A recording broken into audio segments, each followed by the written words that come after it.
जिसने आपको जीवन भर परेशान किया हो, क्या आप उसके लिए भी दिल से दुआ कर सकते हैं?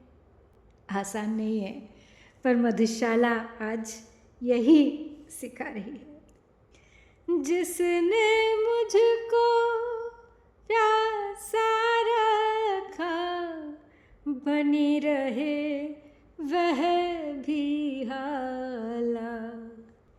जिसने जीवन भर दौड़ाया, बना रहे वह भी प्याला।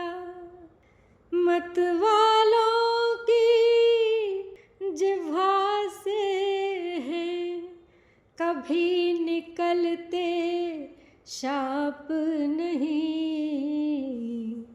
दुखी बनाया जिसने मुझको, दुखी बनाया जिसने मुझको, सुखी रहे वह मधुशाला।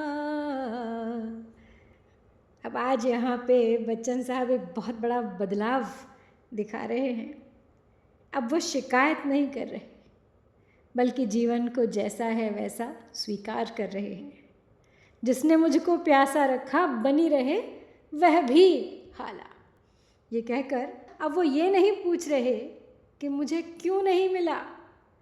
अब वो कह रहे हैं कि जो नहीं मिला वो भी ठीक है। बस यही है स्वीकार का भाव। जिसने जीवन भर दौड़ाया, बना रहे वह भी प्याला। अब यहाँ दौड़ क्या है? हमारी मेहनत, हमारा संघर्ष, ये जीवन भर की भाग दौड़। और अब समझ में आया है कि यही दौड़ तो जीवन थी। अगर ये न होती तो शायद जीवन में कोई कहानी ही न होती। मत वालों की जिह्वा से हैं कभी निकलते शाप नहीं।